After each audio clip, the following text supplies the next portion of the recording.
సంక్షేమాన్ని అందిస్తున్నాడు. ప్రతి నియోజకవర్గానికి అభివృద్ధి కార్యక్రమాలు చేస్తున్నారనడంలో ఎటువంటి అతిశయోక్తి లేదు. గత ప్రభుత్వాలు 30-35 సంవత్సరాలుగా చేయండి, మేము ఈ 4.5 సంవత్సరాల్లో చేసి చూపించామని కూడా గర్వంగా చెప్పగలను.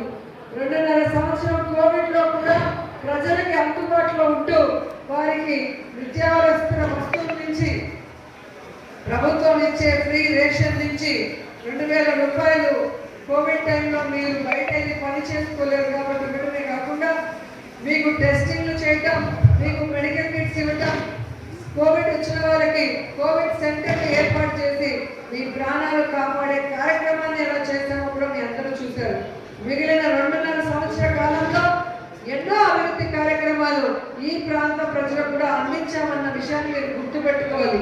ఎన్నికల సమయంలో వచ్చి అబద్ధాలు చెప్పి మేము వస్తే ఏదో చేస్తామని చెప్తే అలాంటి వాళ్ళ మాటలు నమ్మి ఓటు కనుక మారిస్తే గతంలో ఎలా నష్టపోయారు, ఎలా కష్టాలు అనుభవించారు అదే పరిస్థితి వస్తుంది.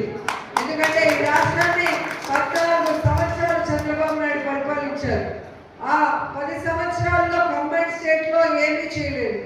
ఇప్పుడు రాష్ట్రం విడిపోయింది అంటే అది చంద్రబాబు నాయుడు వల్లే.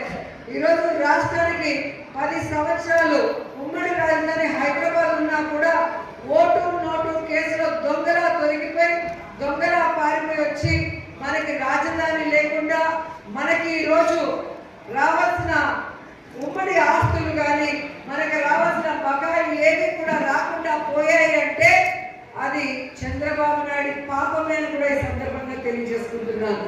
అలాంటి ఒక కష్టమైన రాష్ట్రంలో ఈరోజు కష్టాలు తాను అనుభవిస్తూ బాధలన్నీ కూడా తన భుజం మీద వేసుకొని ప్రజలకి సంతోషాన్ని, సంక్షేమాన్ని, అభివృద్ధిని అందిస్తున్న సంక్షేమ సామ్రాట్ జగన్మోహన్ రెడ్డి గారికి కూడా ఈ సందర్భంగా తెలియజేసుకొని మీకు చెప్పిన వ్యక్తి, చెప్పినట్టుగా చేసిన వ్యక్తి జగన్మోహన్ రెడ్డి గారు మాత్రమే. కాబట్టి ఆ జగనన్నకి మరొకసారి ముఖ్యమంత్రి అయ్యే అవకాశాన్ని 24లో జరిగే ఈ శాసనసభ ఎన్నికల్లో, అలాగే ఆయన సైనికురాలిగా, ఆయన చెల్లెలుగా మీ అందరికీ అండగా ఉంటూ మీ ఆడబిడ్డగా మీ సంక్షేమం అభివృద్ధి చేయడమే మా లక్ష్యంగా పెట్టుకున్న నాకు 3వసారి హ్యాట్రిక్ కొట్టి ఎమ్మెల్యేగా మీకు మరింత సర్వీస్ చేసే అవకాశాన్ని ఇవ్వమని కోరుకుంటూ ఈరోజు మిమ్మల్ని అందరినీ కూడా మా కుటుంబ సభ్యులుగా జగనన్న మేము భావిస్తున్నాం. కాబట్టి ఎవరికి ఏది కావాలన్నా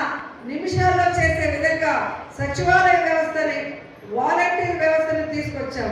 గతంలో ఇలాంటివి లేవు.